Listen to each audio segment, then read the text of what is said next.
எல்லாருக்கும் வணக்கம். அப்போஸ்தலர் 3ஆம் அதிகாரத்திலிருந்து நாம் பார்க்கலாம்.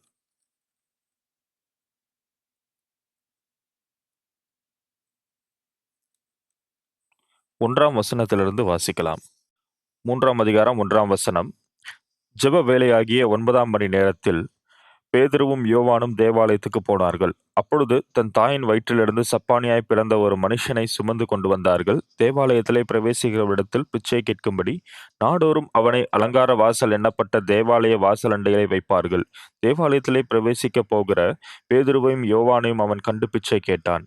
பேதுருவும் யோவானும் அவனை உற்றுப் பார்த்து, எங்களை நோக்கிப் பார் என்றார்கள். அவன் அவரிடத்தில் ஏதாகிலும் கிடைக்கும் என்று எண்ணி அவர்களை நோக்கிப் பார்த்தான். அப்பொழுது பேதுரு, வெள்ளியும் பொன்னும் என்னிடத்தில் இல்லை, என்னிடத்தில் உள்ளதை உனக்குத் தருகிறேன். நசரனாகிய இயேசு கிறிஸ்துவின் நாமத்தினாலே நீ எழுந்து நட என்று சொல்லி வலது கையினால் அவனைப் பிடித்துத் தூக்கிவிட்டான். உடனே அவனுடைய கால்களும் கரடுகளும் பலன் கொண்டது. அவன் குதித்தெழுந்து நின்று நடந்தான். நடந்து குதித்து தேவனை துதித்துக் கொண்டு அவர்களுடனே கூட தேவாலயத்துக்குள் பிரவேசித்தான். அவன் நடக்கிறதையும் தேவனை துதிக்கிறதையும் ஜனங்கள் எல்லாரும் கண்டு, தேவாலயத்தின் அலங்கார வாசல் அண்டையை பிச்சை கேட்க உட்கார்ந்திருந்தவன் இவன்தான் என்று அறிந்து, அவனுக்கு சம்பவித்ததை குறித்து மிகவும் ஆச்சரியப்பட்டு பிரமித்தார்கள். 10ஆம் வசனம் முடிய வாசித்திருக்கிறோம்.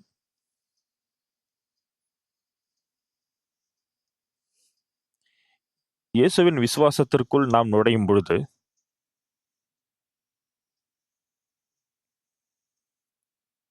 சில வேளைகளில் அதில் எந்த ஒரு அர்த்தமும் இல்லாதது போல் நமக்குத் தோன்றும்.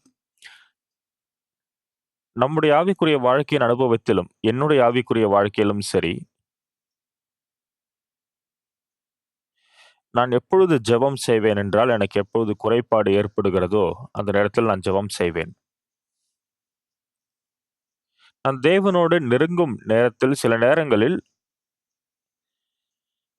தேவனுக்கு சாத்தியம் இல்லாத விஷயம் போல தெரிந்தாலும், ஆனால் தேவன் அதை எனக்கு நிறைவேற்றிக் கொடுக்கிறதை பார்க்கும் பொழுது எனக்கு நன்றிக்குரிய விதமாக இருக்கும்.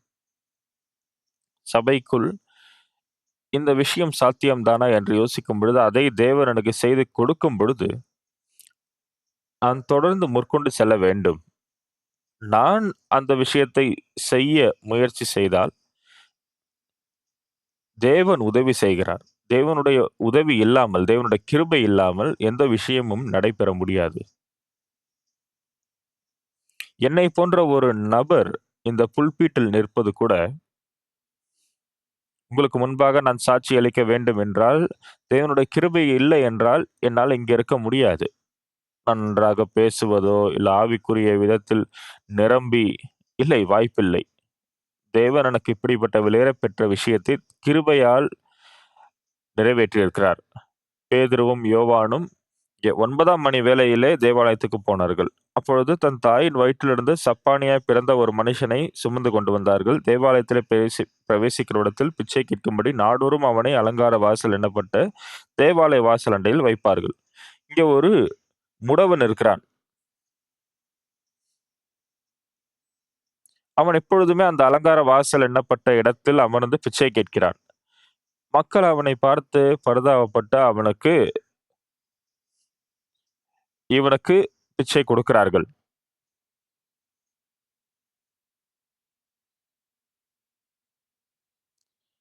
ஆக இந்த மனிதனும் பேதுரு, யோவானைப் பார்த்து அவர்களும் பிச்சை கொடுப்பார்கள் என்று எண்ணி அவர்களைப் பார்த்து கையேந்துகிறான்.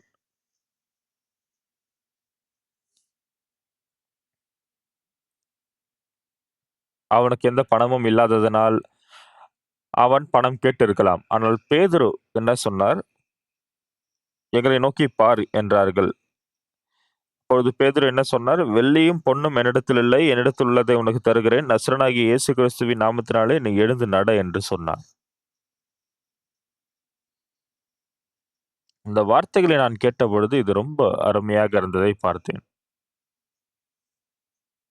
"வெள்ளியும் பொன்னும் என்னிடத்தில் இல்லை. என்னிடத்தில் உள்ளதை உனக்குத் தருகிறேன். என்னிடத்தில் இல்லை, என்ன இல்லை? பொன்னும் வெள்ளியும் இல்லை. என்னிடத்தில் உள்ளது என்ன? இயேசுவின் நாமம் என்னிடத்தில் இருக்கிறது. நசரனாகிய இயேசுவின் நாமத்தினாலே நீ எழுந்து நட." அப்பொழுது திடீரென்று இந்த முடவன் எழுந்து நடக்கத் துவங்கினான்.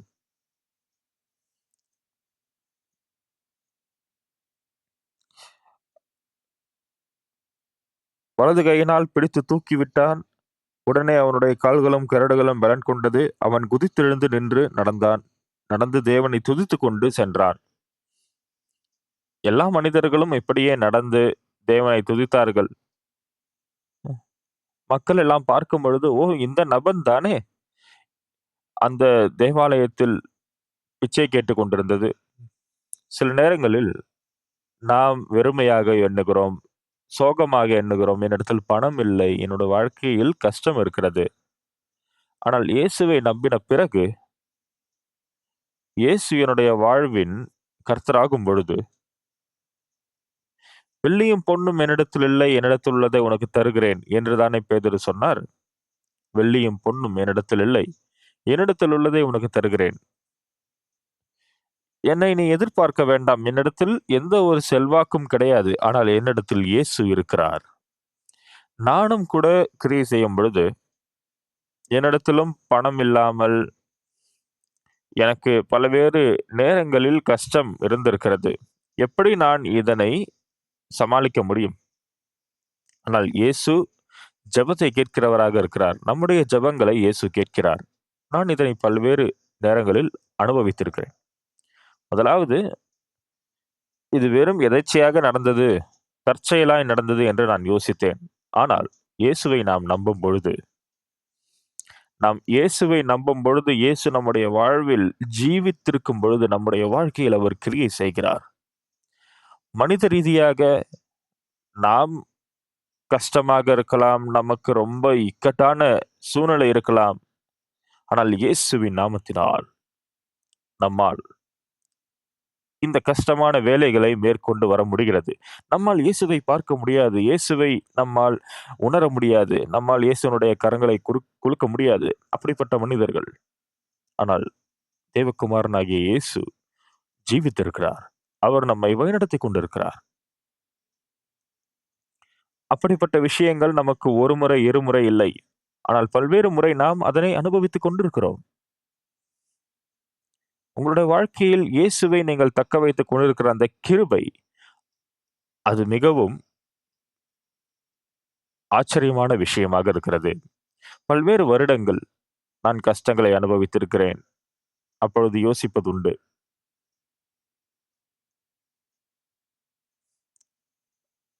நான் ஒரு சிறப்பான விசுவாசத்தை வைத்துக் கொள்ள வேண்டும். அப்படியானால் நான் என்ன செய்ய வேண்டும்? என்ன செய்ய வேண்டும்? நான் உங்களிடத்தில் பேச வேண்டுமென்றால் பல்வேறு சாட்சிகளை பகிர்ந்து கொள்ள முடியும். எப்படி இயேசு என்னோட வாழ்க்கையில் கிரியை செய்தார். பல்வேறு வித்தியாசமான விஷயங்கள் உண்டு. ஆனால் இயேசுவும் நானும் எப்படிப்பட்ட உறவுக்குரியவர்களாக இருக்கிறோம்? இப்பொழுது நீங்கள் இயேசுவை விசுவாசிக்கிறீர்கள். நீங்கள்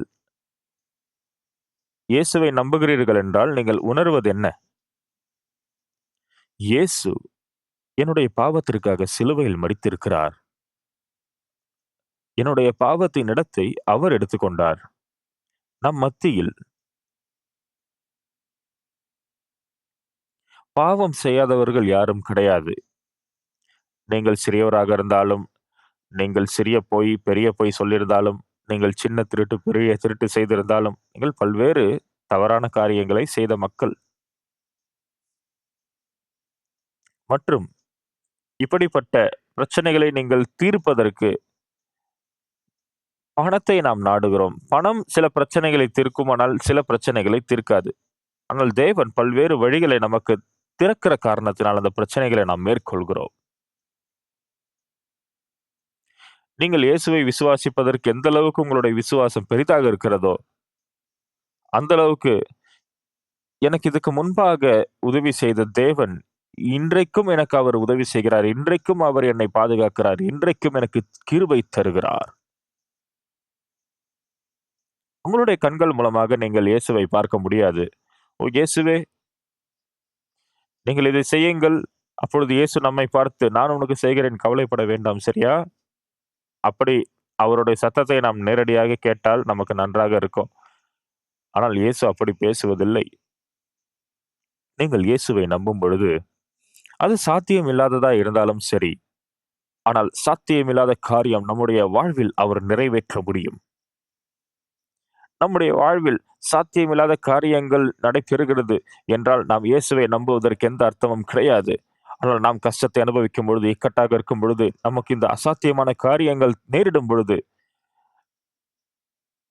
வேறு வழியின்றி நாம் இயேசுவை சார்ந்து போக வேண்டிய நேரம் நமக்கு ஏற்படுகிறது.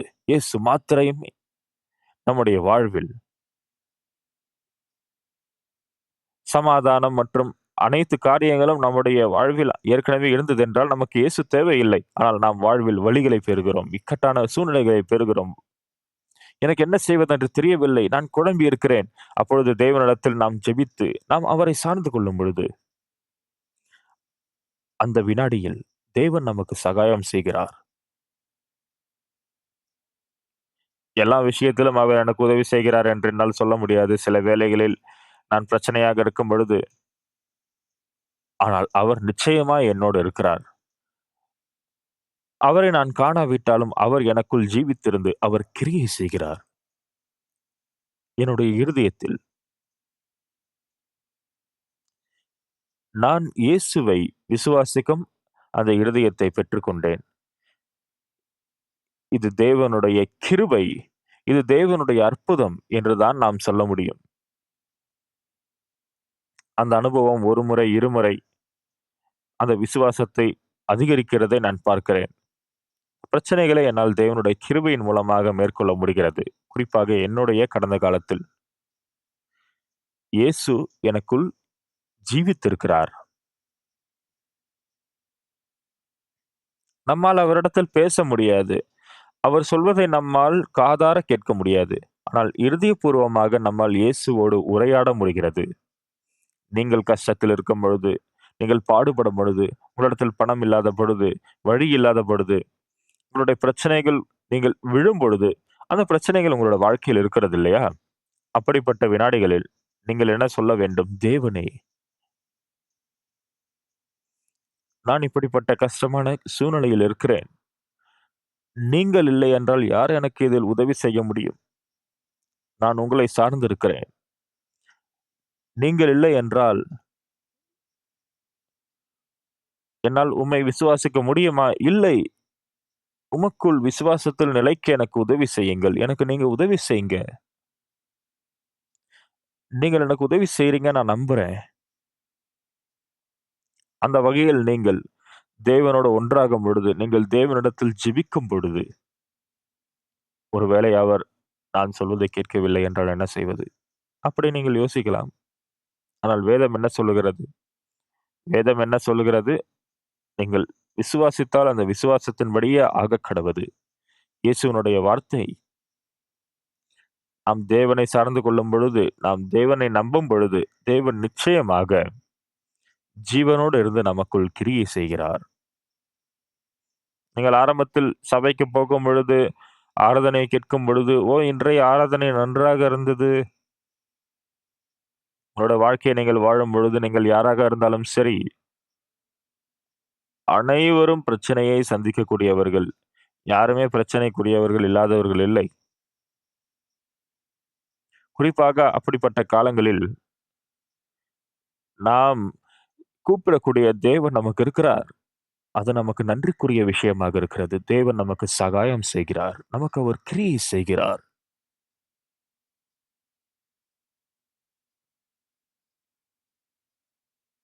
தேவன் மெய்யாகவே நம்மோடு நடக்கிறவராகவும், எந்த மாதிரியான பிரச்சனைகளாக இருந்தாலும், அந்த பிரச்சனைகளை நீங்கள் தூக்கி எறிந்துவிட்டு, என்னுடைய இருதயத்தில் நான் இயேசுவை கொண்டிருக்கிறேன். அவருக்கு இந்த பிரச்சனையை எப்படி தீர்ப்பதென்று தெரியும். நான் அவரை சார்ந்து இருக்க வேண்டும். அந்த வகையில் தான் நம்முடைய இருதயம் சரியான இயேசுவினுடைய பாதையோடு செல்கிறது. அந்த இயேசுவை நாம் நம்பும் பொழுது எனக்கு சில குழப்பங்கள் இருக்கத்தான் செய்யும். ஆனால் உங்களுடைய விசுவாசம் அசைக்கப்படாமல் இருக்க வேண்டும். ஒருவேளை இது நடக்காமலும் இருக்கலாம். ஆனால் நீங்கள் தேவனிடத்தில் ஜெபிக்கும் பொழுது, அசாத்தியமான விஷயங்களாக நமக்கு தோன்றினாலும், ஆனால் தேவன் நிச்சயமாக அந்த பிரச்சனைகளை உங்களுக்கு தீர்க்க வல்லவராக இருக்கிறார்.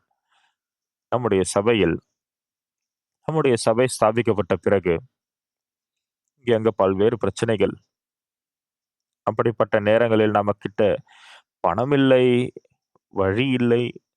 நம்மிடம் இருந்த ஒரே ஒரு விஷயம் தேவன். பிரியமானவர்களே, உங்களுடைய வாழ்வில் நீங்களும் பணம் இல்லாத பொழுது அந்த மாதிரியான பிரச்சனைகளை சந்தித்ததுண்டு. எனக்கு வேற எந்த வழியும் இல்லை. எனக்கு கடன் வேண்டும். நீங்கள் இன்னும் கொஞ்சம் யோசித்து பாருங்கள். ஏன்? ஏன் தேவன் அப்படிப்பட்ட வழியில் என்னை வழிநடத்தியிருக்கிறார்? தேவன் எனக்கு உதவி செய்ய விரும்புகிறார். தேவன் எனக்கு உதவி செய்ய விரும்பினதால் தான் அந்த நேரத்தில் என்னை இப்படி வழிநடத்தியிருக்கிறார். சரிதானே?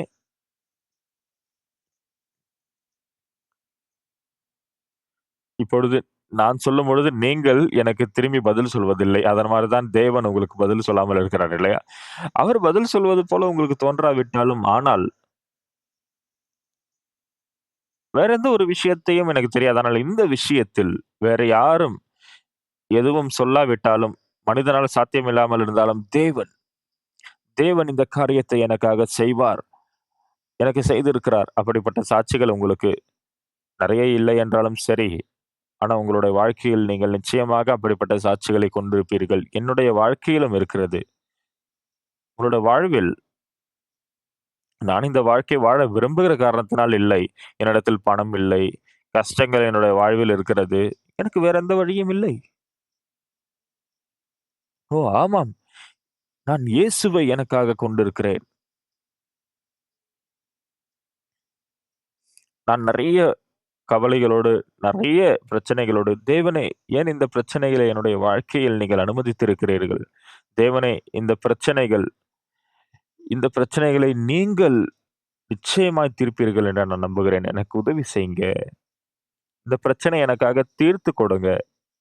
என் மூலமாக இது சாத்தியம் இல்லை. ஆனால் உம்மால் இது கூடும்.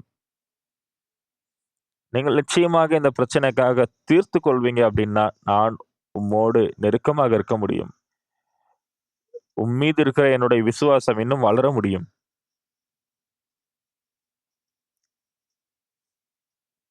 அந்த விசுவாசம் வளருமா? அல்லது அது குறையுமா? அது வளரும். ஆக நான் எப்படி யோசிப்பேன் என்றால், தேவனே என்னிடத்தில் விசுவாசம் இல்லை.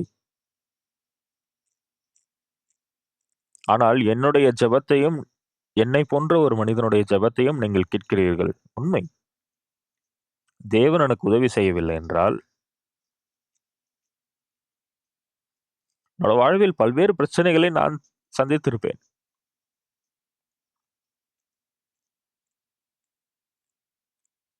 உண்மை என்ன ஆனால், இயேசு எனக்கு எல்லா விஷயத்திலும் உதவி செய்கிறார். நான் மிகவும் நன்றி செலுத்துகிறேன். தேவனே உமக்கு நான் நன்றி செலுத்துகிறேன். பிரியமானவர்களே, உங்களுடைய இருதயங்களில் நீங்கள் தேவனை கிட்டி சேர முடியும். உங்களுக்கு எந்த பிரச்சனை இருந்தாலும் எதிர்காலத்தில் ஆம். என்னோட எதிர்காலத்திற்காக தேவன் என்னை ஜெபிக்க வைக்க விரும்புகிறார். என்னுடைய குழந்தைகளுக்காக ஜெபிக்க வைக்க விரும்புகிறார். ஆண்டவரே, நான் ரொம்ப எளிதாக கோவப்படுகிறேன். எனக்கு ஒரு நல்ல குணாதிசயம் இருக்க வேண்டும். அந்த வகையில் நாம் அவரை நம்பும் பொழுது, அவர் மீது விசுவாசம் வைக்கும் பொழுது, நான் செய்கிற எந்த ஒரு கிரியையாக இருந்தாலும்,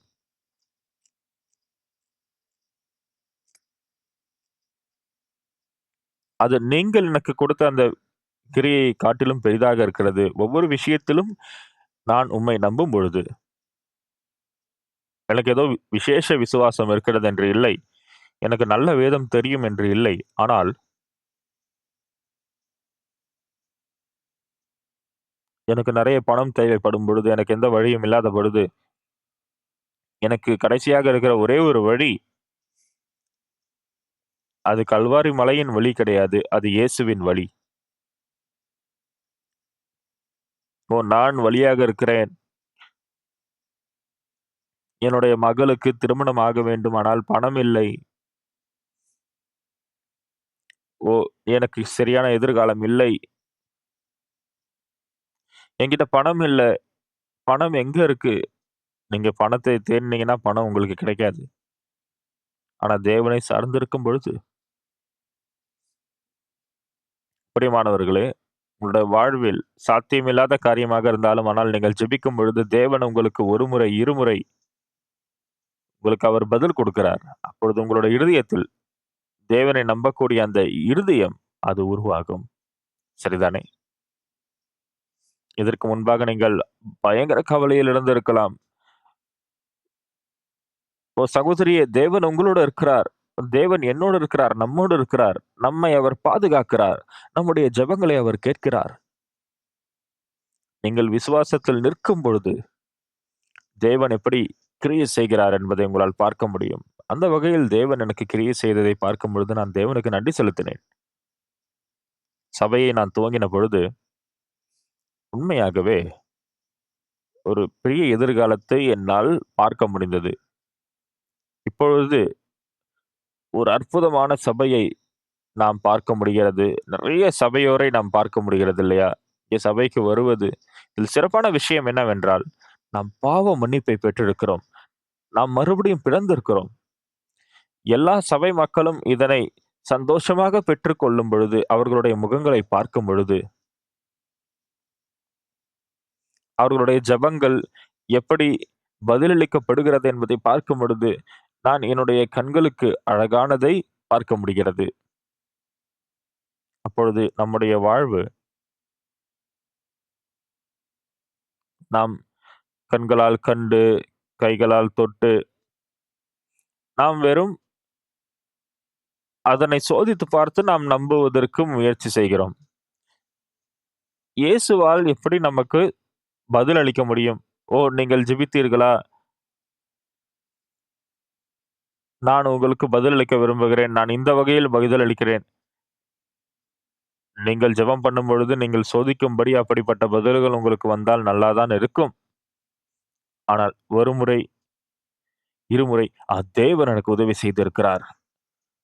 இது மனுஷனால் சாத்தியமில்லாத விஷயம். ஆனால் தேவன் இதனை எனக்கு செய்திருக்கிறார். நீங்கள் அதை ஒரு முறை, இருமுறை நீங்கள் அனுபவிக்கும் பொழுது, முதலாவது நீங்கள் மனதில் யோசிப்பது, "ஓ! தேவன் என்னோடு இருக்கிறார். இந்த பிரச்சனை தேவன் இதனை எனக்காக தீர்த்து வைக்க விரும்புகிறார். எனக்கு குறைபாடு இருக்கிறதனால் தேவன் இதனை எனக்கு தீர்த்து வைக்க விரும்புகிறார். இது மனிதனால் சாதிக்க முடியாத விஷயம். ஆனால் தேவனுக்கு முன்பாக நீங்கள் தலை குனிந்து, நீங்கள் அது கிரியை செய்யவில்லை என்றால் என்ன செய்வது? நடக்கவில்லை என்றால் என்ன செய்வது? எனக்கு விசுவாசம் இல்லாத பொழுது, ஆனால் நீங்கள் பார்க்கும் பொழுது அந்த விஷயங்கள் உங்களுக்காக நேரிடுகிறது. நீங்கள் கற்பனை செய்ய முடியாத அளவுக்கு அந்த பிரச்சனை உங்களுக்கு தீர்க்கப்பட்டிருக்கிறது. உங்களுடைய சிந்தனைகள் அது குறைபாடாக இருக்கும் பொழுது, தேவன் உங்களோடு இருக்கிறார் என்பதை அவர் காண்பிக்க விரும்புகிறார். ரொம்ப நன்றிக்குரிய விஷயம்.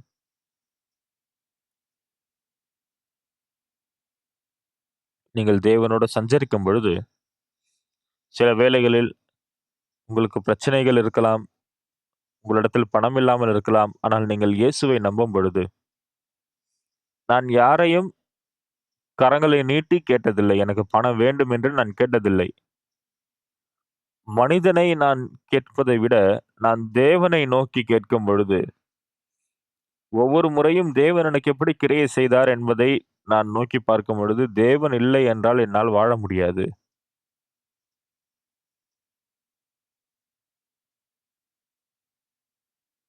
ஆம், தேவன் நீங்கள் பெரிய மக்களாக இருக்க வேண்டும் என்று விரும்புகிறார். நீங்கள் விசுவாசத்தில் வளர வேண்டும் என்று தேவன் விரும்புகிறார். அவர் உங்களுடைய விசுவாசத்தில் உங்களை வளர்க்க விரும்புகிறார்.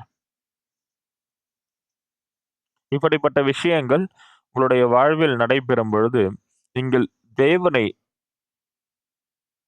நாடும் பொழுது, எதெல்லாம் உங்களுக்கு சாத்தியம் இல்லாமல் தோன்றுகிறதோ, அதை நீங்கள் 1 முறை, 2 முறை தேவன் எப்படி உங்களுடைய வாழ்வில் கிரியை செய்கிறார் என்பதை நீங்கள் அனுபவித்தால், தேவன் உங்களை பாதுகாக்கவும், உங்களை கையில் ஏந்திக் கொள்ளவும் வல்லவராய் இருக்கிறார். அந்த வகையில் உங்களுடைய விசுவாசம் வளர்கிறது.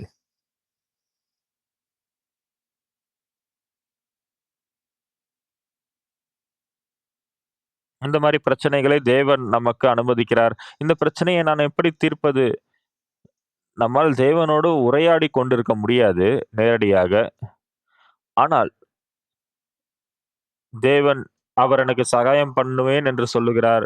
என்னை அவர் சார்ந்திருக்க வேண்டும் என்று சொல்லுகிறார். நான் தேவனை 1 முறை, 2 முறை, பல்வேறு முறை நான் சார்ந்து கொள்ளும் பொழுது, தேவன் ஜீவனோடு இருக்கிறார். அவர் எனக்கு உதவி செய்கிறார். ஒவ்வொரு நொடியிலும் தேவன் என்னோடு இருக்கிறார். தேவன் என்னோடு இருக்கிறார்.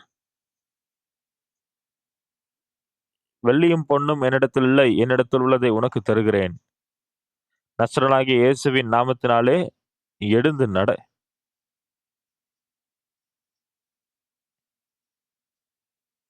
ஆக இந்த பிச்சைக்காரன் பிச்சை கேட்கும் பொழுது, அவனிடத்தில் எந்த பணமும் இல்லாத ஒரு வெறும் பிச்சைக்காரன்.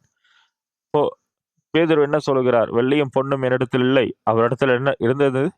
இயேசுவினுடைய நாமம் இருந்தது. இயேசுவின் நாமத்தினாலே நீ எழுந்து நட. அந்த வகையில் தான் இந்த முடவன், இந்த பிச்சைக்காரன் எழுந்து நடந்தான். அதை பார்க்கும் பொழுது, பேதுரு இதை செய்கிறான். அப்பொழுது என்னாலும் செய்ய முடியும். நீங்கள் விசுவாசித்தால். அப்பொழுது நான் நம்புகிறேன். நான் நம்புகிறேன் என்றால் எனக்குள் விசுவாசம் எழும்பும். தேவன் நிச்சயமாக எனக்கு உதவி செய்வார், எனக்கு கிரியை செய்வார் என்றால், அவர் உதவி செய்வார். பிரியமானவர்களே, உங்கள் வாழ்வில் சில வேளைகளில் உங்களுக்கு போதுமான அளவுக்கு இருக்கும். ஆனால் சில வேளைகளில் உங்களுக்கு குறைபாடு இருக்கும். நாட்கள் கடந்து செல்ல செல்ல உங்களுக்கு அது கஷ்டமாக இருக்கும். என்னுடைய இருதயத்தில் நான் அசௌரியமாக உணருவேன். ஆனால் இயேசுவை நம்புகிறவர்கள் அதே மாதிரியான பிரச்சனையை சந்திக்கும் பொழுது, கஷ்டத்தை அனுபவிக்கும் பொழுது, "ஓ! இயேசு எனக்கு வாக்கு கொடுத்த அந்த நேரத்திற்குள்ளாக என்னால் இதை செய்து முடிக்க முடியுமா? நான் இயேசுவை நம்ப விரும்புகிறேன்."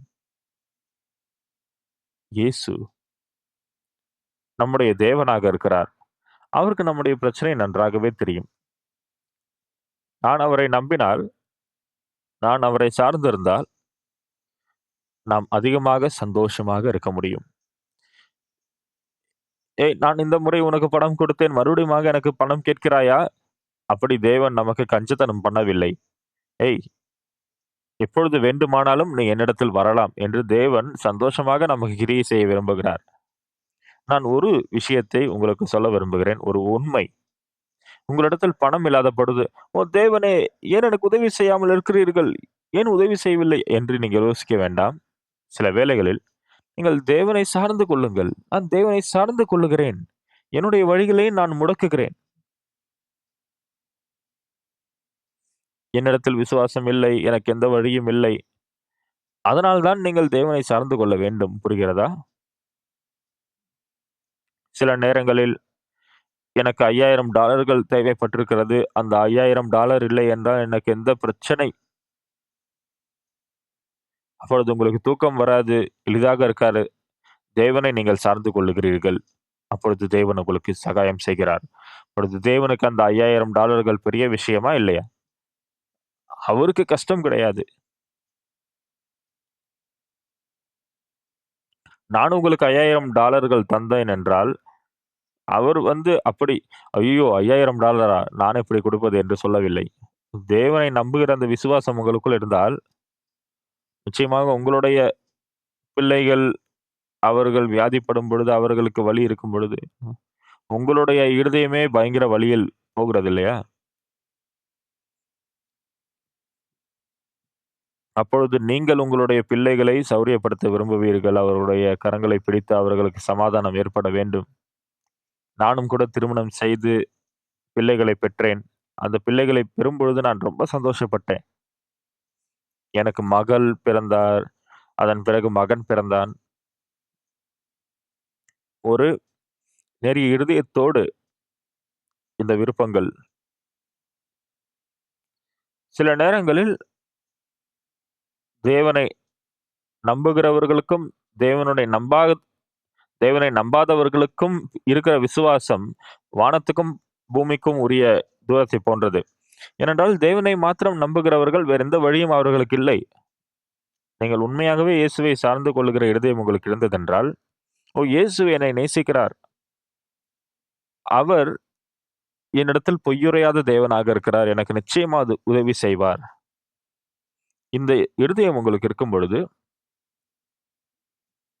நிச்சயமாக நீங்கள் தேவனை நோக்கி ஜெபிப்பீர்கள்.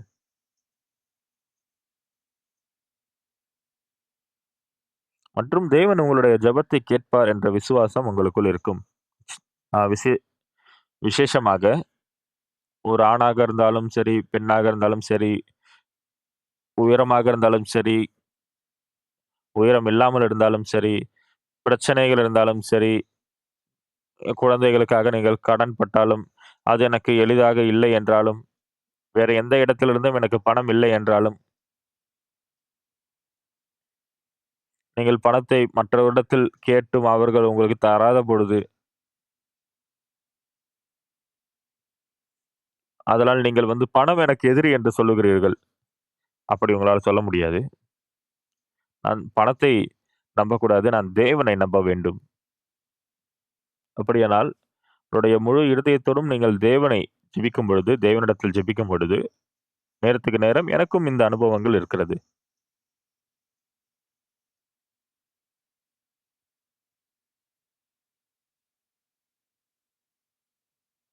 ஆதலால், பல்வேறு நேரங்களில் என்னுடைய ஜெபத்தை ஆண்டவர் எப்படி பதில் கொடுத்திருக்கிறார் என்று நான் பார்த்திருக்கிறேன். நான் ஆராதனைகளுக்கு வந்து எனக்கும் இயேசுவுக்கும் இருக்கிற அந்த உறவு, அவரோடு நான் நெருக்கமான இந்த உறவை தொடர்ந்து வைத்துக் கொள்ள முடிகிறது. இல்லையா? உங்களுக்கு புரிகிறதா? மற்றவர்கள் பார்க்கும்பொழுது, இயேசுவை நம்புகிறவர்களா? அப்படிப்பட்ட மக்கள். என்னுடைய வாழ்க்கையை நான் இப்பொழுது வரையில் வாழ்ந்தபொழுது, என்னுடைய சொந்த முயற்சியில் நான் வைத்துக் கொள்ளக்கூடிய விஷயம் என்று எதுவுமே கிடையாது. நான் பணத்தை உருவாக்கக்கூடிய மனுஷன் கிடையாது. குறிப்பாக கஷ்டங்களை நான் சந்திக்கும் பொழுது, இந்த கஷ்டமான நேரங்களில் தேவன் எனக்கு உதவி செய்திருக்கிறார். அக்கொக்தோங், ஜம்க்பள்ளி, கிம்சன் மற்றும் சவுல் நகரம் இவ்வாறு பல்வேறு இடங்களில் நான் தேவன் எனக்கு கிரியை செய்வதை அனுபவித்திருக்கிறேன். "வெள்ளியும் பொன்னும் என்னிடத்தில் இல்லை" என்று பேதுரு சொன்னான். "என்னிடத்தில் உள்ளதை உனக்கு தருகிறேன். நசரேயனாகிய இயேசுவின் நாமத்தினாலே நீ எழுந்து நட." பேதுருவினிடத்திலும் பணம் இல்லை. அந்த பிச்சைக்காரன் அவரிடத்தில் பிச்சை கேட்கிறான். அவனிடத்தில் ஏதாவது தந்திருக்கலாம். ஆனால் அவர்களிடத்தில் ஒன்றும் இல்லை. அவர் எனக்கு என்ன தர விரும்புகிறார்? "என்னிடத்தில் வெள்ளியும் பொன்னும் இல்லை. என்னிடத்தில் உள்ளதை உனக்கு தருகிறேன். இயேசுவின் நாமத்தினாலே நீ எழுந்து நட." அந்த 7ஆம் வசனத்தில் பார்க்கும்பொழுது, வலது கையினால் அவனைப் பிடித்துத் தூக்கிவிட்டான். உடனே அவனுடைய கால்களும், கரடுகளும் பெலன் கொண்டது. அவன் படுத்துக் கொண்டிருக்கிறான். ஆனால் எழுந்தான். அவன் எழுந்து அந்த தேவாலயத்திலே தேவனை குதித்து எழுந்து அவன் துதித்துக் கொண்டிருந்தான். ஓ!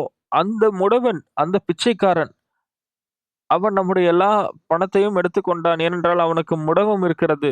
அவன் என்னிடத்திலிருந்து $5 எடுத்துக் கொண்டான். "நீ எப்படி நடக்கிறாய்?" அப்பொழுது அவன் அந்த தேவாலயத்தில் சாட்சி அளிக்கிறான். ஓ! அந்த ஆண்டவர் தான் எங்களை நடக்க வைத்தார். தேவன் நம்மோடு இருக்கிறார். வேற எந்த ஒரு விஷயத்தை விடவும் நம்மை தேவன் நேசிக்கிறார்.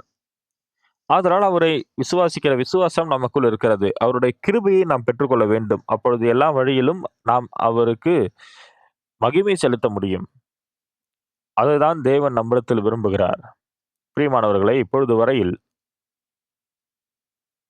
என்னுடைய பிள்ளை, நான் அவனுக்கு ஷூக்கள் வாங்கி தந்திருக்கிறேன். நான் அவனுக்கு இந்த விஷயங்களை வாங்கி தருவது எனக்கு பிரச்சனை இல்லை. எனக்கு பணம் இருக்கும் பொழுது, அவனுக்கு ஏதாவது ஒரு பிரச்சனை என்றால், நான் அவனுக்கு அதை சரிசெய்வேன். ஆனால் பணம் எப்பொழுதுமே நம்ம கையில குறைந்து கொண்டே இருக்கிறது. இப்பொழுது ஒருவேளை உங்களிடத்தில் பணமே இல்லை, நீங்கள் அடிமட்டத்திற்கு வந்து விட்டீர்கள் என்று யோசிக்கலாம். அப்பொழுது உங்களுடைய மகன் மருத்துவமனையில் அனுமதிக்கப்பட்டிருக்கிறான். அது ரொம்ப மோசமான சூழ்நிலை இல்லையா? அப்படிப்பட்ட நேரத்தில் தேவனுடைய நாமத்தை நோக்கி பாருங்கள். போதகர் பார்க் அவர்கள் உங்களுடைய பெயரை அடைக்கச் சொன்னார் தேவனே! நீங்கள் ஏன் தேவனை நம்ப வேண்டும்? நீங்கள் ஒருவேளை நம்பாமல் இருப்பதற்கு முயற்சி செய்து பாருங்கள். நீங்கள் எனக்கு உதவி செய்தால் தான் நான் உங்களை நம்புவேன். இந்த பிரச்சனையில் எனக்கு நீங்கள் உதவி செய்யவில்லை என்றால் நான் நம்ப மாட்டேன். ஆனால் தேவனே நீங்கள் மாத்திரம் தான் எனக்கு இதை செய்ய முடியும். இந்த விஷயம் மனித ரீதியாக அது சாத்தியமில்லாமல் இருக்கலாம். ஆனால் தேவனை நீங்கள் விசுவாசிக்கும் பொழுது உங்களுக்குள் வருகிற சிந்தனைகள் இப்படிப்பட்டதா இருக்கிறது. தேவனே, நீங்கள் எனக்காக இந்த உதவியை செய்திருக்கிறீர்கள். நீங்கள் இந்த விஷயத்தில் நீங்கள் எனக்கு துணையாக இருந்தீர்கள் என்றால் நான் உமக்கு நன்றி செலுத்த முடியும்.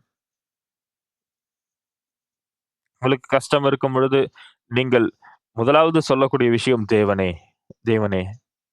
தேவன் மாத்திரம் தான் உங்களுக்கு உதவி செய்யக்கூடியவர். உங்களுடைய வாழ்க்கை அதிக அதிகமாய் அவர் வளரக்கூடிய விதத்தில் செய்கிறவர். ஆதலால் நீங்கள் தேவனை சார்ந்து கொள்ள வேண்டும். என்னுடைய ஆவிக்குரிய வாழ்க்கையிலும் சரி, எனக்கு ஆவிக்குரிய பிரச்சனைகள் வரும்பொழுது, என்னுடைய நண்பர்கள், என்னுடைய குடும்பத்தினர், என்னுடைய உறவினர், அவர்களுடைய ஆவிக்குரிய வாழ்க்கையும் சரி, நான் அவர்களுக்கு விவரித்து சொல்ல முடியும். அவர்களும் கூட சுவிசேஷத்தை கேட்டு, அந்த இரட்சிப்பை பெற்று ஆச்சரியமான தேவனுடைய கிரியைகளை அனுபவிக்கிறார்கள். நம்முடைய வாழ்வில் இப்படிப்பட்ட அனுபவங்களை நாம் அனுபவிக்கும் பொழுது, நாம் நினைவு கூற வேண்டிய விஷயம், என்னிடத்தில் பணம் இல்லை. எனக்கு பணம் வேண்டும். நீங்கள் இங்கே, அங்கே என்று மற்றவரிடத்தில் கடன் வாங்க முடியும். நீங்கள் பணத்தை திருட வேண்டும் என்று நாம் நினைக்க மாட்டோம். ஆக அப்படிப்பட்ட சூழ்நிலைகளில் நீங்கள் பணத்தை தேடி உங்களுக்கு வெறுப்பு ஏற்பட்டு, ஆனால் நீங்கள் செய்யக்கூடிய விஷயம் என்ன? உங்களுடைய அறைக்கதவை பூட்டி, நீங்கள் தேவனை நோக்கி ஜெபித்து, தேவனே, அதாவது தேவனை நம்புகிற இருதயத்தோடு, தேவனை விசுவாசிக்கிற இருதயத்தோடு, அந்த இருதயத்தோடு நீங்கள் ஜெபித்தால், தேவன் ஜீவிக்கிறவரா இருக்கிறார். அவர் கிரியை செய்கிறார். அப்பொழுது நீங்கள் நிச்சயமாக இதனை அனுபவிக்க முடியும். இப்பொழுது வரையில் என்னுடைய வாழ்க்கையை நான் வாழ்ந்த பொழுது, நான் பணத்தை உருவாக்குகிறவன் கிடையாது. ஆனால் பல்வேறு நேரங்களில் நான் தேவனை அனுபவித்திருக்கிறேன். இப்பொழுது வரையில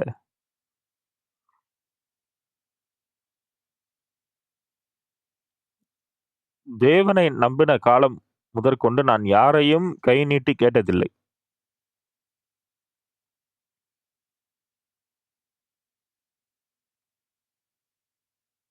எல்லா விஷயங்களையும் என்னால் நினைவு கூற முடியாது. ஆனால் நான் மக்களை கேட்டதில்லை. நான் தேவனை மாத்திரம் தான் கேட்டிருக்கிறேன். தேவன் எனக்கு உதவி செய்திருக்கிறார். என்னை சாட்சி அளிக்க வேண்டும் என்றால் பல்வேறு விஷயங்களை குறித்து என்னால் சொல்ல முடியும். உண்மையாக நான் தேவனுக்கு மிகவும் நன்றி செலுத்துகிறேன். நான் கிம்சன் என்ற பகுதியில் வாழ்ந்த பொழுது, பல்வேறு நேரங்களில் நாங்கள் பசியில் இருந்திருக்கிறோம். பட்டினியாக இருந்திருக்கிறோம். நானும் என்னுடைய மனைவியும். எங்களுடைய ஜெபங்களை தேவன் அற்புதமாய் கேட்டிருக்கிறார். என்னால் அதனை மறக்கவே முடியாது. எங்களை அந்த வேளையில் போஷித்தவர்களை நான் இன்னும் மறக்க முடியாது. அவர்களுக்கு நான் நிறைய பிரசங்கித்திருக்கிறேன். ஆனால் தேவன் நமக்கு வெறும் கிரியை செய்கிறார் என்று மாத்திரம் இல்லை.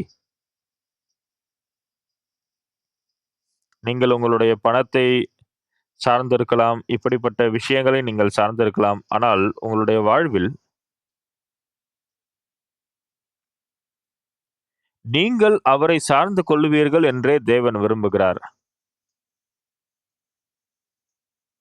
தேவன் நாம் அவரை சார்ந்திருக்க விரும்புகிறார்.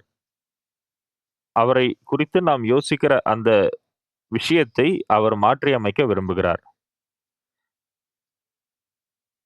நான் என்னுடைய வாழ்வில் பல்வேறு வழிகளை வைத்திருக்கிறேன். இந்த வழியில் நான் செய்தால் எனக்கு நிறைய பணம் வரும். ஆனால், தேவனே நீங்கள் எனக்கு உதவி செய்ய வேண்டும். நீங்கள் என்னை பாதுகாக்க வேண்டும். நீங்கள் எனக்கு கிருபை தர வேண்டும். இது உமக்கு எளிதான விஷயம். இது உமக்கு கஷ்டமான விஷயம் இல்லை. என்னுடைய பாரத்தை நீங்கள் எடுத்துக்கொள்ளுங்கள். அந்த வகையில் தான் நீங்கள் தேவனுக்கு நெருக்கமாக போக முடியும். தேவனுக்குள் உங்களுடைய விசுவாசம் அமைத்துக் கொள்ள முடியும். நீங்கள் ஜெபித்து தேவன் உங்களுக்கு பதிலளித்தால் 1 முறை, 2 முறை அவர் பதிலளித்தால் இன்னும் அதிகமான விசுவாசம். 5 முறை நீங்கள் விசுவாசித்தால், நான் தேவனை மாத்திரம் தான் நம்ப வேண்டும் என்ற அந்த விஷயம் உங்களுக்கு வந்துரும். அப்ப 10 முறை நீங்கள் தேவனை விசுவாசித்து நீங்கள் பெற்றுக்கொண்டால், உங்களுக்கும் தேவனுக்கும் இருக்கிற உறவு ரொம்ப மேம்படும். நீங்கள் ரொம்ப நெருக்கமாகி விடுவீர்கள். அவர் உங்களை ஆசீர்வாதங்களால் நிரப்ப முடியும்.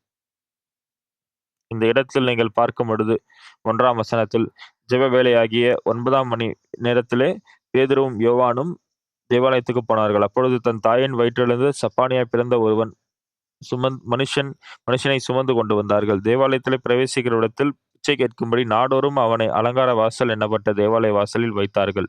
அவன் யோவானையும் பேதுருவையும் பார்த்த பொழுது பேதுருவும் யோவானும் அவனை உற்று பார்த்து, இங்கே பேதுரு என்ன சொல்லுகிறார்? அவரிடத்தில் அந்த மனுஷன் பிச்சை கேட்ட பொழுது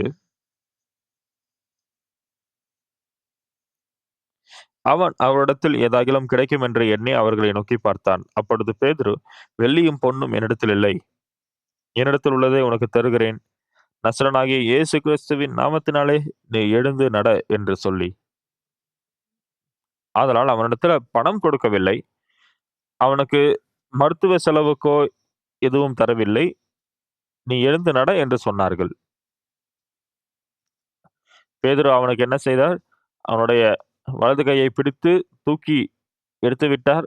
அவனுடைய கால்களும் கரடுகளும் பலன் கொண்டு அவன் குதித்தெழுந்து தேவனை துதித்து மகிமை செலுத்தினான்.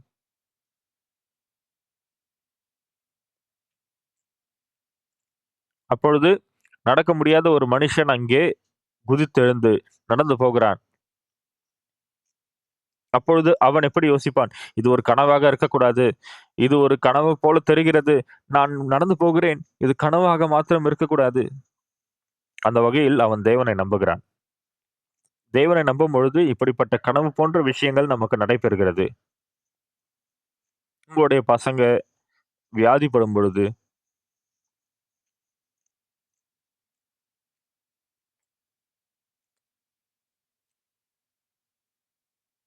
உங்களுக்கு இருதயம் அதிகமாக தொடப்படும் பொழுது, நீங்கள் தேவனை நோக்கி வேண்டும் பொழுது, நிச்சயமாக தேவன் என்னுடைய ஜெபத்திற்கு பதில் கொடுக்கிறார். பல்வேறு நேரங்களில் இதனை நான் அனுபவித்திருக்கிறேன். தேவனை நம்பின பிறகு, நான் மக்களிடத்தில் பணத்திற்காக கையேந்தியதில்லை. எப்பொழுதுமே நான் தேவனை தான் கேட்பேன். தேவனிடத்தில் தான் நான் பெற்றுக்கொள்வேன். அதனால் நான் நன்றி செலுத்துகிறேன்.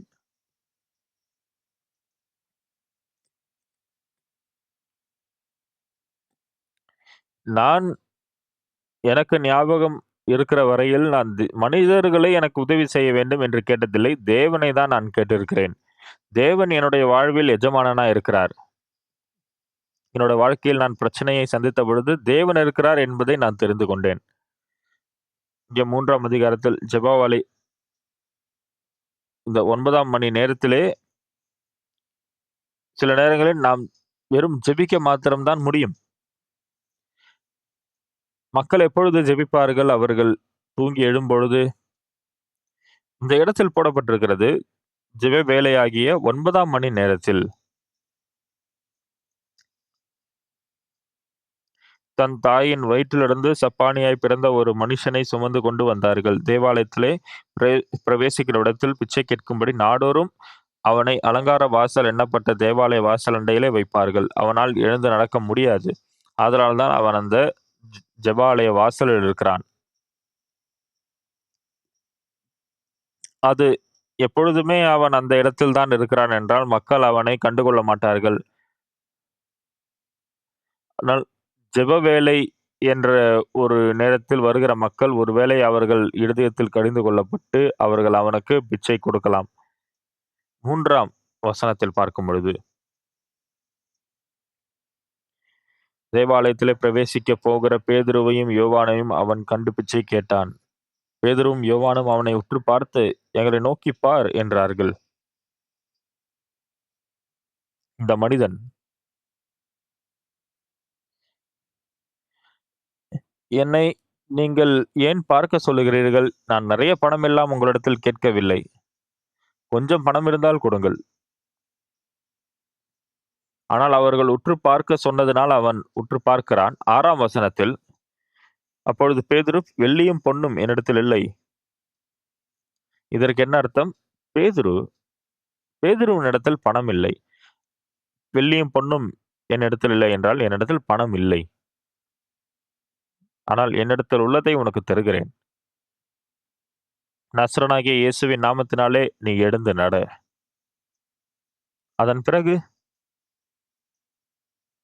அவனுடைய வலது கையை பிடித்து அவனைத் தூக்கி, உடனே அவனுடைய கால்களும் கரடுகளும் பெலன் கொண்டன. அவன் குதித்தெழுந்து நடந்து போனான். அந்த தேவாலயத்திலே தேவனை அவன் மகிமைப்படுத்தினான். பிரியமானவர்களே, நானும் கூட ஒரு குறைபாடுள்ள தேவனுடைய ஊழியன். என்னிடத்தில் வியாதிப்பட்டவர்கள் ஜெபம் பண்ணுங்கள் என்று வரும்பொழுது, நான் பல்வேறு மக்களுக்காக ஜெபிக்கும் பொழுது, அவர்கள் குணமானதை நான் அனுபவித்திருக்கிறேன். நான் ஒரு போதகர். ஆனால் எனக்கும் பல்வேறு குறைபாடுகள் உண்டு. ஆனால் தேவன் என்னுடைய ஜெபங்களுக்கு பதில் தருவதனால் நான் தேவனுக்கு நன்றி செலுத்துகிறேன். நிச்சயமாக தேவன் ஜீவனோடு இருக்கிறார். ஆதலால் அன்பாகிய அன்புள்ள சகோதர, சகோதரிகளுக்கு முன்பாக நான் பகிர்ந்து கொள்ள விரும்புகிற காரியம், நான் பேங்க்குகளுக்கு முன்பாக சென்று, நான் எனக்கு கடன் வேண்டும் என்று கேட்கிறேன். ஆனால் அதைவிட எளிதான விஷயம் தேவனை நீங்கள் சார்ந்து கொள்வது, இல்லையா? நீங்கள் யாராக இருந்தாலும், ஆனால் நீங்கள் தேவனை சார்ந்து கொள்ளும் பொழுது, 1 முறை, 2 முறை, நான் சரியாக ஜெபிப்பதில்லை போல, அப்படிப்பட்ட விஷயங்கள் தேவன் நீங்கள் ஜெபம் பண்ணும்பொழுது உங்களுக்கு பதில் கொடுக்கவில்லை என்றால், உங்களுக்கு அப்படிப்பட்ட விஷயங்கள் தோன்றும். ஆனால் நிச்சயமாய் தேவன் என்னுடைய ஜெபங்களுக்கு பதிலளிக்கிறார். அப்பொழுது இந்த நபர் ஜெபத்தின் மூலமாக மருத்துவராகி விடுவார். வேற எந்த ஒரு வழியும் அவருக்கு கிடையாது.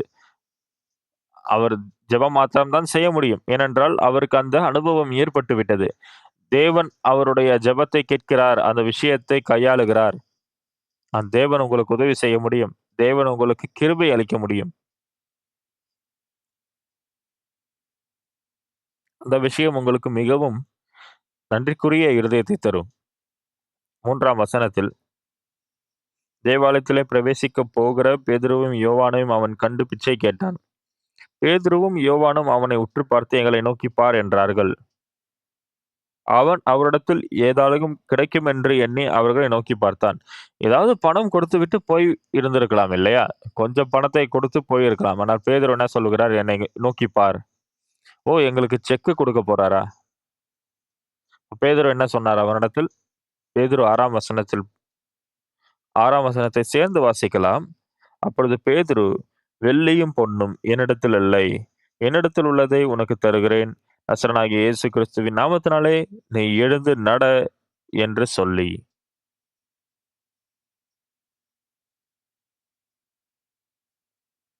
ஆக, எதற்காக இதை சேர்ந்து வாசித்திருக்கிறோம்? ஏனென்றால் நீங்கள், நான் இயேசுவினிடத்தில் உங்களுக்கும் உதவி செய்யுமாறு நான் கேட்கிறேன். பேதுரு மாத்திரம் அல்ல. பேதுரு சொன்னார், "வெள்ளியும் பொன்னும் என்னிடத்தில் இல்லை. நான் இயேசுவின் நாமத்தினாலே, நசரேயனாகிய இயேசுவின் நாமத்தினாலே நீ எழுந்து நட." அவனுடைய வலது கையை பிடித்து நடக்க வைக்கிறான். இப்ப நீங்க வலது கையினால் அவனை தூக்கி எழுப்பும் பொழுது அவனுக்கு பலன் இல்லை. அவனுடைய காலில் பலன் இல்லை. ஆனால் அவனை தூக்கி அவனை எழுப்பும் பொழுது அவனுடைய கால்களும், கரடுகளும் பலன் கொண்டன. இந்த மனிதனுக்கு எந்த ஒரு பலமும் கிடையாது. அவன் இந்த அளவுக்கு முயற்சி செய்தும் அவன் நடக்க முடியாதவனாக இருக்கிறான். நம்மால் செய்ய முடியாது. ஆனால் நம்மால் செய்ய முடியாதது இயேசுவால் கூடாதது என்ற அர்த்தமா? நிச்சயமா இயேசு ஜீவித்திருக்கிறார். நமக்குள் அவர் கிரியை செய்கிறார். இந்த வேலையை அவர் செய்திருக்கிறார். நாம் இயேசுவை நம்பும் பொழுது, பல்வேறு காலத்தில் நான் இயேசுவை நம்பியிருக்கிறேன். பல்வேறு நேரங்களில் சாத்தியமில்லாத விஷயங்களை தேவன் சாத்தியமாக்கினதை நான் பார்த்திருக்கிறேன். நம்முடைய சபையோருக்குள்ளும் எனக்கு சமாதானம் இல்லாத பொழுது, உங்களுடைய சொந்த கிரியை, உங்களுடைய பணத்தை வைத்து நீங்கள் தீர்க்க முடியாத விஷயங்கள், சில வேளைகளில் இப்படிப்பட்ட பிரச்சனைகளை சந்திக்குமாறு சகோதர, சகோதரிகளுக்கு தேவன் அனுமதிக்கிறார்.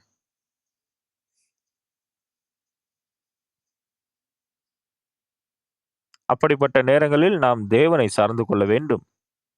6ஆம் வசனத்தில், அப்பொழுது வெள்ளியும் பொன்னும் என்னிடத்தில் இல்லை. என்னிடத்தில் உள்ளதை உனக்கு தருகிறேன். நசரனாகிய இயேசு கிறிஸ்துவின் நாமத்தினாலே நீ எழுந்து நட என்று சொல்லி. இப்போ பேதுரு என்ன சொல்லுகிறார்? என்னிடத்தில் பணம் இல்லை. ஆனால் என்னிடத்தில் என்ன இருக்கிறது? என்னிடத்தில் இயேசு இருக்கிறார். ஆமென். பிரியமானவர்களே, இந்த விஷயத்தை நீங்களும் சொல்ல முடியும். நானும் கூட என்னிடத்தில் பணம் இல்லை. ஆனால் எனக்கு இயேசு இருக்கிறார். மற்றும் அந்த இயேசுவின் நாமத்தினால் ஆண்டவரே எனக்கு உதவி செய்யுங்க. இந்த செய்தியை நீங்கள் கேட்கும் பொழுது, தேவன் வந்து நான் வெறும் ஜெபிக்கிறதுனால் மாத்திரம் அவர் என்னுடைய ஜெபத்தை கேட்க முடியாது. சில நேரங்களில் உங்களுடைய பிள்ளைகள் வாழ்வா சாவா என்ற நிலையில் இருக்கும் பொழுது, உங்களுக்கு பணம் தேவைப்படும் பொழுது, நீங்கள் பணத்தை மற்றவரிடத்தில் கடன் வாங்க முயற்சிக்கும் பொழுது, அவர்கள் உங்களுக்கு தராத நேரம் இருக்கும் பொழுது, நீங்கள் என்ன சொல்ல முடியும்? இயேசுவின் நாமத்தினாலே, இயேசுவின் நாமத்தினாலே, நசரேயனாகிய இயேசுவின் நாமத்தினாலே நான் ஜெபிக்கிறேன். தேவனே, உங்களுடைய நாமத்தினாலே ஜெபிக்கும் பொழுது, அதில் வித்தியாசம் இருக்கிறது. இப்ப என்னுடைய நாமத்தினாலே, ஒக்சு பார்க்கனுடைய நாமத்தினாலே நான் ஜெபிக்கிறேன் என்றால், அதில் பிரயோஜனம் இல்லை. ஆனால் இயேசுவின் நாமத்தினாலே ஜெபித்தேன் என்றால், அதில் அர்த்தம் இருக்கிறது. இயேசுவின் நாமத்தினாலே நான் இயேசுவுக்கு முன்பாக செல்கிறேன். ஆதலால்தான் உங்களுடைய வாழ்வில்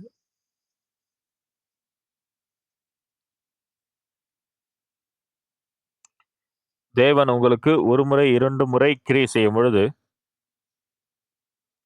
அவர் உங்களுக்கு உதவி செய்யும் பொழுது, உங்களால் உணர முடியும். தேவன் என்னுடைய ஜெபங்களுக்கு பதில் சொல்கிறார். தேவனே நன்றி! என்னுடைய ஜெபத்திற்கு பதிலளித்ததற்காக நன்றி.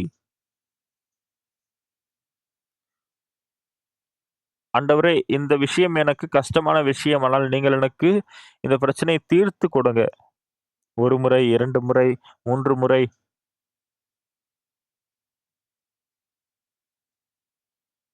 அந்த வகையில் தான் உங்களுடைய விசுவாசம் வளர முடியும்.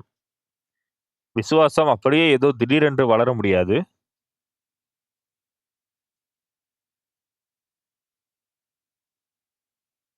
இயேசு உங்களுடைய பாவங்களை தீர்த்திருக்கிறார் என்பதை நீங்கள் நம்ப வேண்டும். அந்த பாவத்தை தீர்த்த இயேசு உங்களுடைய வாழ்வின் பிரச்சனைகளை தீர்ப்பதற்கும் வல்லவரா இருக்கிறார் என்பதை நீங்கள் விசுவாசிக்க வேண்டும். நீங்கள் இயேசுவை நோக்கி ஜெபிக்கும் பொழுது, எங்களுடைய எல்லா ஜெபத்தையும் இயேசுவின் நாமத்தினாலே நீங்கள் கேட்கும் பொழுது, அந்த எல்லா ஜெபங்களையும் அவர் பதிலளிக்கிறார். அப்பொழுது நீங்கள் அப்படிப்பட்ட ஒரு சந்தோஷமான வாழ்க்கையை வாழ முடியும். தேவனுக்கு என்னை தெரியுமோ தெரியாதோ, உங்களுக்கு இப்படிப்பட்ட சந்தேகங்கள் எழும்பலாம். நீங்கள் இந்த வார்த்தையை வாசிக்கும் பொழுது, ஓ! தேவன் அவர் என்னை பரலோகத்தில் இ பரலோகத்திற்கு போவதற்கு முன்பாக இந்த பூமியிலே எனக்கு சகாயம் பண்ண விரும்புகிறார். ஒருவேளை உங்களுடைய மரணத்திற்கு முன்பாக நீங்கள் மற்றவர்களுக்கு நாளை காலை சந்திக்கலாம் என்று சொல்லி நீங்கள் கண்களை மூடும் பொழுது, கண்களை திறந்தால் நீங்கள் தேவனோடு நித்திய ராஜ்யத்தில் இருப்பீர்கள். அப்படிப்பட்ட சந்தோஷமான ஒரு ஆசீர்வாதமான வாழ்க்கை உங்களுக்கு அமையும். இப்ப வேதத்தில்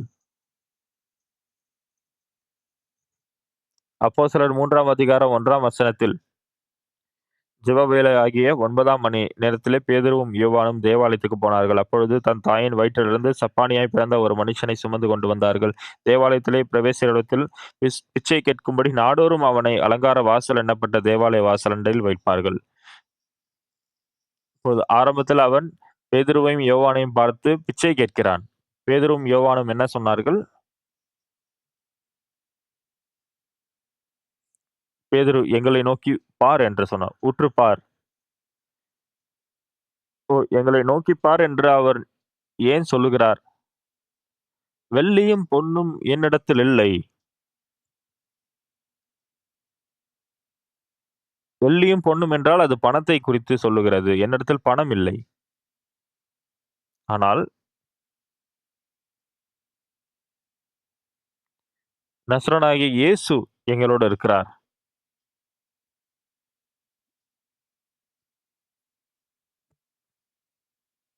பணத்தை விட அதிகமாக இயேசு செய்வார் தானே? பணத்தால் செய்ய முடியாதது இயேசுவால் செய்ய முடியும் இல்லையா? ஆதலால் தான் வெள்ளியும் பொன்னும் என்னிடத்தில் இல்லை. என்னிடத்தில் உள்ளதை உனக்கு தருகிறேன். நசரேயனாகிய இயேசுவின் நாமத்தினாலே நீ எழுந்து நட. அப்போ பேதுருவினுடைய இருதயத்தில் இந்த அளவுக்கு எனக்கு உதவி செய்த இயேசு தொடர்ந்து அவர் எனக்கு உதவி செய்ய வல்லவராய் இருக்கிறார். அந்த முடவனை பார்த்து இயேசுவின் நாமத்தினாலே எழுந்து நட. அதுதான் இயேசு சொல்லுகிறார்.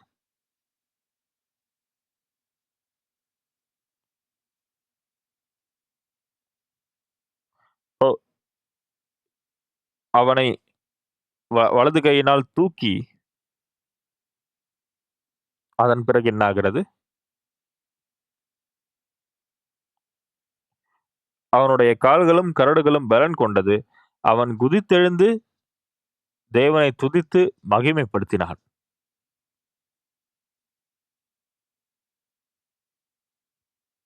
ஒரு ஆச்சரியமான விஷயம் அந்த இடத்தில் நடைபெறுகிறது. சகோதர சகோதரிகளே, நாம் நம்புகிற தேவனை நம்மால் பார்க்க முடியாது. அவரை நம்மால் தொட முடியாது. ஆனால் அவர் ஜீவனோடு இருக்கிற தேவன். நாம் தேவனிடத்தில் ஜெபிக்கும் பொழுது, தேவனை கேட்கும் பொழுது, அவர் மாத்திரம் தான் நம்மை பாதுகாக்க முடியும். பல்வேறு நேரங்களில் என்னுடைய வாழ்வில் நான் கஷ்டத்தில் இருந்த பொழுது, நான் எங்கே போவதென்று எனக்கு தெரியாத பொழுது,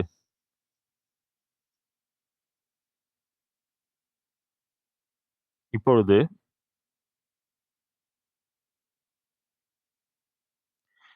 நம்முடைய சிந்தனைக்குள் மாத்திரம் நாம் இல்லாமல்,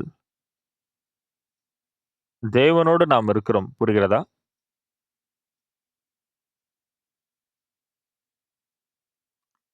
என்னுடைய நாமத்தினால் நீங்கள் எதைக் கேட்டாலும் நான் உங்களுக்கு செய்வேன். என்னுடைய நாமத்தினால் செய்ய முடியாத விஷயம் என்று ஒன்றுமே இல்லை. இயேசுவின் நாமத்தினால் அனைத்தும் ஆகும்.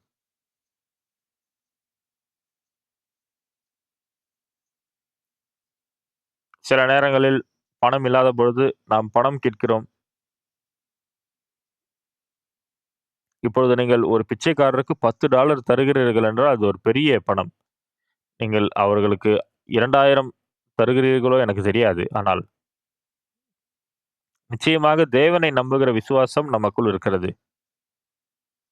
அது ரொம்ப ஆச்சரியமான விஷயம். அதனால தான் நம்முடைய சபையில் நீங்கள் ஆவிக்குரிய வாழ்க்கையை வாழும் பொழுது, நேரத்திற்கு நேரம் அந்த வார்த்தை கிரியை செய்வதை நீங்கள் பார்க்க முடியும். தேவன் உங்களுக்கு உதவி செய்கிறார். தேவனே, என்னுடைய எல்லா பிரச்சனைகளையும் நான் உம்முடைய கரத்தில் தருகிறேன். அப்பொழுது தேவன் உங்களுக்கு வழிநடத்துகிறார், உங்களை ஆசீர்வதிக்கிறார். ரொம்ப ஆச்சரியமான விஷயம். அப்பொழுதுதான் தேவன் எனக்கு பதிலளிக்கவில்லை என்று நீங்கள் யோசிக்க வேண்டாம். உங்களுடைய வாழ்க்கையில் பிரச்சனைகள் இருப்பதை பார்க்கும் பொழுது, எதுவுமே சாத்தியம் இல்லை. நீங்கள் உங்களையும் சபிப்பீர்கள், மற்றவர்களையும் சபிப்பீர்கள். உங்களுக்கு கோபம் வரும். ஆனால் நீங்கள் தேவனை சார்ந்து கொள்ள வேண்டும். தைரியமாக நீங்கள் தேவனுக்கு முன்பாக நின்று தேவனை நோக்கி ஜெபிக்க வேண்டும். தேவனே, என்னுடைய ஜெபத்திற்கு நீங்கள் பதில் கொடுங்க.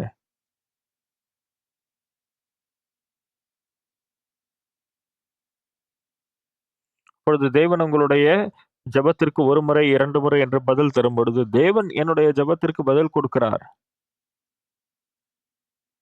உங்களுடைய ஜெபங்களுக்கு பதில் கிடைக்கும் பொழுது, நீங்கள் இன்னும் அதிகமாக ஜெபிக்க வேண்டும் என்ற இருதயத்தை பெறுவீர்கள். தேவனே, நான் உம்மை நம்புகிறேன். ஆண்டவரே எனக்கு உதவி செய்யுங்க. இப்பொழுதிலிருந்து நான் உம்மை மகிமைப்படுத்துவேன். அவரை மகிமைப்படுத்துகிற அந்த வா இருதயத்தை நான் பெற்றுக்கொண்டு வாழ்க்கை வாழ முடியும். அந்த வகையில் நாம் பேதுருவைப் போல், "வெள்ளியும் பொன்னும் என்னிடத்தில் இல்லை. என்னிடத்தில் உள்ளதை உனக்கு தருகிறேன். நசரேயனாகிய இயேசுவின் நாமத்தினாலே நீ எழுந்து நட." அவன் விசுவாசித்தான். அவனால் நடக்க முடிந்தது. ஆரம்பத்தில் உங்களுடைய பிரச்சனைகளை பார்க்கும் பொழுது, என்னுடைய ஜெபம் அது கேட்கப்படவில்லை. ஆனால் நீங்கள் விசுவாசத்தில் ஜெபிக்கும் பொழுது,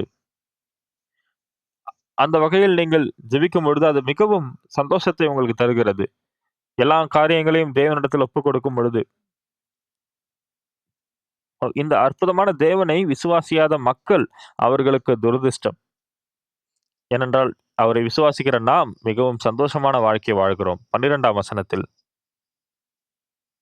இல்லை 6ஆம் வசனத்தில், அப்பொழுது பேதுரு, "வெள்ளியும் பொன்னும் என்னிடத்தில் இல்லை. என்னிடத்தில் உள்ளதை உனக்கு தருகிறேன். நசரேயனாகிய இயேசு கிறிஸ்துவின் நாமத்தினாலே நீ எழுந்து நட."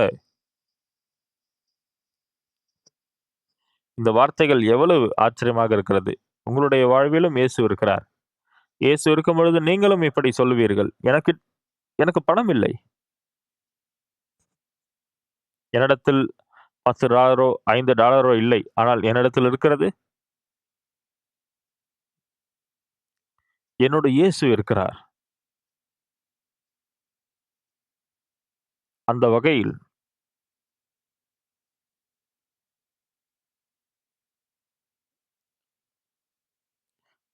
நீங்கள் இயேசுவை விசுவாசிக்க ஆரம்பிக்கும் பொழுது, தேவன் உங்களுக்கும் கிரியை செய்ய விரும்புகிறார். நீங்கள் பாவ மன்னிப்பை பெறும் பொழுது, நீங்கள் சிறப்பான காரியங்களை செய்து நீங்கள் பாவ மன்னிப்பை பெறவில்லை. இயேசு உங்களை கழுவியிருக்கிறார். உங்களுக்காக அவர் சிலுவையில் மரித்திருக்கிறார். அவர் சிலுவையில் மரித்ததனால் நாம் அவரை விசுவாசிக்க வல்லவர்கள். அவரை நாம் விசுவாசிக்கிறோம். இப்பொழுது நாம் இயேசுவை விசுவாசிக்கும்படியாக தேவனை நோக்கி ஜெபிக்கும் பொழுது, உங்களுடைய ஜெபங்கள் கேட்கப்படுகிறது. அந்த வகையில் தேவன் உங்களுக்குள் எப்படி கிரியை செய்கிறார் என்பதை நீங்கள் அனுபவிக்கிறீர்கள். நீங்கள் ஆவிக்குரிய வாழ்க்கையில் சந்தோஷமாகவும், நன்றிக்குரிய விதமாகவும் இருக்கிறீர்கள். நாம் வேதத்திற்கு போய் பார்ப்போம். 6ஆம் வசனத்தில், "வெள்ளியும் பொன்னும் என்னிடத்தில் இல்லை. என்னிடத்தில் உள்ளதை உனக்கு தருகிறேன். நசரேயனாகிய இயேசு கிறிஸ்துவின் நாமத்தினாலே நீ எழுந்து நட" என்று சொல்லி. அந்த நடக்க முடியாத மனுஷன், அவன்தான் அந்த முடவன்.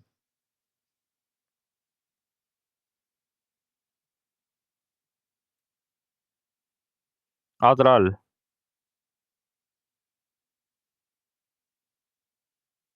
யாரெல்லாம் முதலாவது வந்தார்களோ அவர்கள் இப்படி சொல்லியிருப்பார்கள். இயேசு கிரியை செய்வார். இயேசுவை நீங்கள் நோக்கி பார்க்க வேண்டும் என்று மாத்திரம் தான் நான் சொல்ல முடியும். உங்களுக்கு விசுவாசம் இல்லாத பொழுது, தேவன் உங்களுக்கு உங்களுடைய விசுவாசத்தின்படி அவர் செய்ய வல்லவரா இருக்கிறார். மறுபடியுமாக 6ஆம் வசனத்தை வாசிக்கிறேன். அப்பொழுது பேதுரு, "வெள்ளியும் பொன்னும் என்னிடத்தில் இல்லை. என்னிடத்தில் உள்ளதை உனக்கு தருகிறேன். நசரேயனாகிய இயேசு கிறிஸ்துவின் நாமத்தினாலே நீ எழுந்து நட" என்று சொல்லி, அவருடைய வலது கையை பிடித்து என்று போடப்பட்டிருக்கிறது. ஆரம்பத்தில் அவனால் நடக்க முடியவில்லை. ஆனால் இப்பொழுது அவனுடைய கையை பிடித்து, அவனுடைய வலது கையை பிடித்து அவனை தூக்கி விடுகிறார்கள்.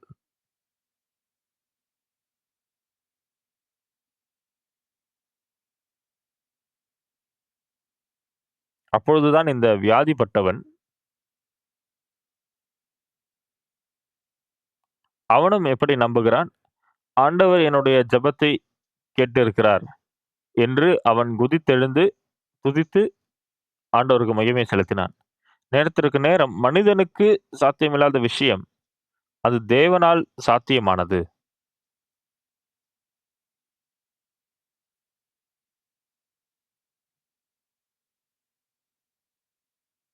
ஆக நான் கிரியை செய்ய தேவையில்லை. முயற்சி செய்ய தேவையில்லை. தேவன் நமக்கு உதவி செய்கிறார். அவர் நம்மோடு இருக்கிறார். ஏனென்றால் தேவன்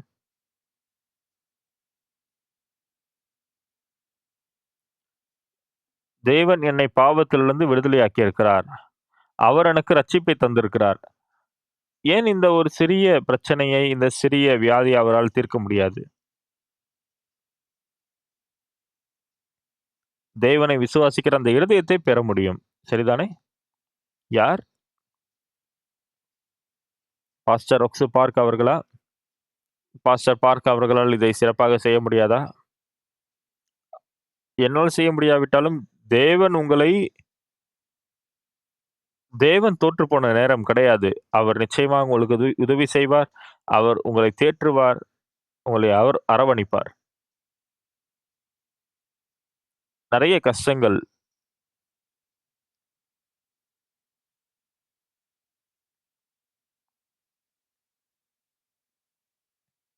உங்களுக்கு சின்ன பிரச்சனையாக இருந்தாலும் சரி, ஆனால் நான் தேவனை மாத்திரம் தான் சார்ந்து கொள்ள வேண்டும் என்பதை புரிந்து கொண்டேன். ஆக நான் தேவனிடத்தில் ஜெபிக்கும் பொழுது, நான் அக்பக்தோங் என்ற இடத்தில் சுவிசேஷம் பிரசங்கிக்கத் துவங்கினேன். அதன் பிறகு சங்பள்ளி என்ற இடத்தில் நான் சங்பள்ளிக்கு போன பொழுது அங்க இருக்கிற யாரையும் எனக்கு தெரியாது. அந்த இடத்தில் சபை துவங்கினேன். பல்வேறு மக்கள் என் மூலமாய் ரட்சிப்பை பெற்றார்கள். அது எனக்கு ரொம்ப நன்றிக்குரிய விதமாக இருந்தது.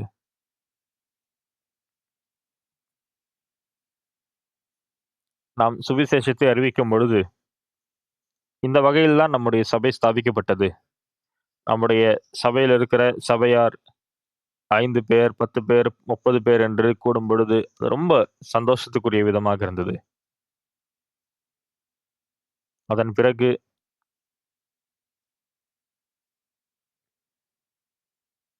பல்வேறு மக்கள் சபைக்கு வரும்பொழுது அவர்களுடைய இருதயம் தேவனுக்கு நெருக்கமாக இருக்கிறது. உதாரணத்திற்கு, நான் ஜெபித்து அந்த ஜெபத்திற்கு எந்த ஒரு பதிலும் எனக்கு கிடைக்கவில்லை. பேதுரு அவர் ஜெபித்த பொழுது அவருடைய ஜெபத்திற்கு பதில் கிடைத்தது.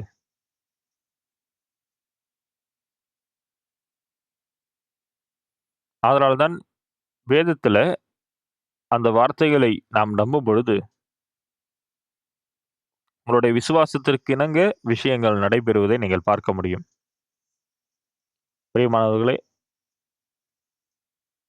தேவனுடைய வார்த்தை சொல்லுகிறது, நீங்கள் ஜெபியுங்கள், நீங்கள் என்னை சார்ந்து கொள்ளுங்கள். அப்பொழுது தேவன் மூலமாய் என்னால் பல்வேறு விஷயங்களை மேற்கொள்ள முடிந்தது. என்னோட வாழ்க்கையில் பல்வேறு பிரச்சனைகளை, போராட்டங்களை நான் ஜெயிக்க முடிந்தது. அந்த வகையில் தான் நான் ரொம்ப சந்தோஷப்படுகிறேன், உங்களோடு சேர்ந்து இருப்பதற்கு. சில நேரங்களில் நான் சாப்பிடாமல், நான் பசியில் கூட இருந்திருக்கிறேன்.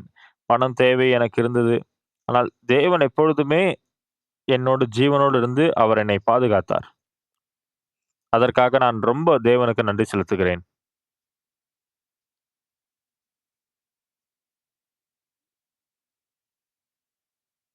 இங்கிருந்து நான் உங்களுக்கு சொல்ல விரும்புகிற காரியம் என்னவென்றால், தேவன் அவருடைய கரங்களை நீங்கள் பிடித்துக் கொள்ள முடியாது. அவர் சொல்ற வார்த்தையை உங்களுடைய காதால் நீங்க கேட்க முடியாது. உங்களுடைய கண்களால் அவரை நீங்கள் காண முடியாது. ஆனால் நிச்சயமாய் அவர் உயிரோடு இருக்கிறார். அவர் உயிரோடு இல்லை என்று நீங்கள் யோசிக்க வேண்டாம். அவர் உயிரோடு இருக்கிறார். அவர் உங்களுக்கு நிச்சயமாய் கிரியை செய்ய வல்லவராய் இருக்கிறார். ஆக விசுவாசிக்கிற இருதயத்தோடு நீங்கள் அவரை கேட்டுக்கொள்ளுங்கள்.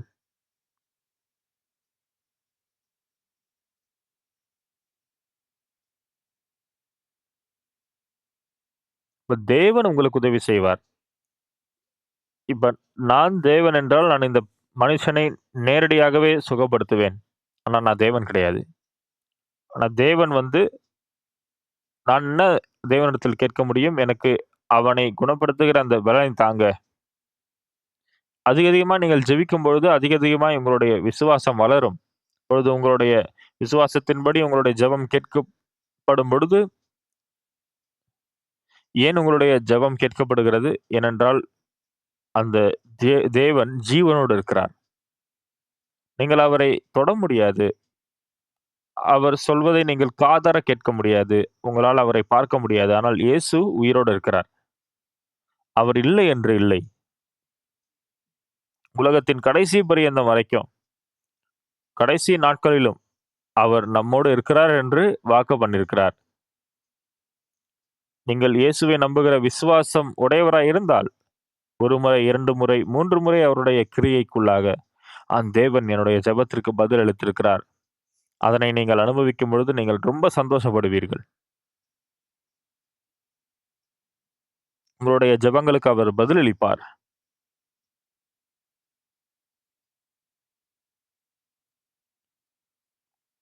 அப்பொழுது தேவனை அதிகமாய் துதிக்கிற மக்களாக நீங்கள் மாறுவீர்கள். ஆச்சரியமான விஷயம், நான் சுவிசேஷம் அறிவித்த பொழுது, பல்வேறு மக்கள் ரட்சிப்பை பெறத் துவங்கினார்கள். நான் செய்ததெல்லாம் அவர்களுக்கு பிரசங்கித்தது மாத்திரம்தான். பாவ மன்னிப்பை நான் பெற்ற பொழுது,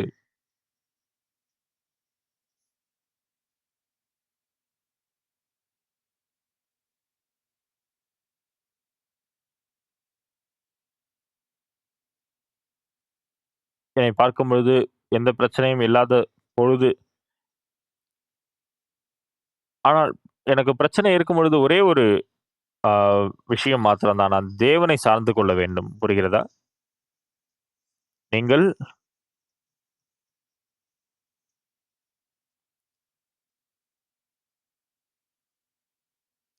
இயேசுவோடு ஒரே இருதயம் வைத்துக் கொள்வதை கற்றுக்கொண்டீர்கள் என்றால், நீங்கள் ஜெபிக்கும் பொழுது, தேவன் உங்களுடைய ஜெபத்தை கேட்கும் பொழுது, உங்களுக்கு வாழ்க்கை ரொம்ப பிரகாசமாகவும், சந்தோஷமாகவும் இருக்க முடியும். இப்பொழுது எனக்கு வயதாகிவிட்டது. இப்பொழுது நான் எனக்கு வயதாகிவிட்டது. ஆனால் இன்றும் நான் சுவிசேஷம் அறிவிக்கிறேன். இந்த வின்டர் ரிட்ரீட் மற்றும் பல்வேறு விஷயங்கள் மூலமாக அது எனக்கு ரொம்ப ஆச்சரியமாக இருக்கிறது.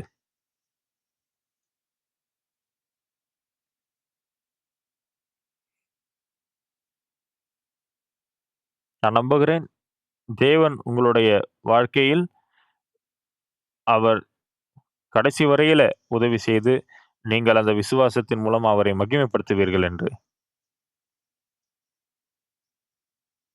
பரிசுத்த ஆவியானவரால் உங்களுடைய இருதயம் நிரப்பப்படும் என்று நான் நம்புகிறேன். நன்றி.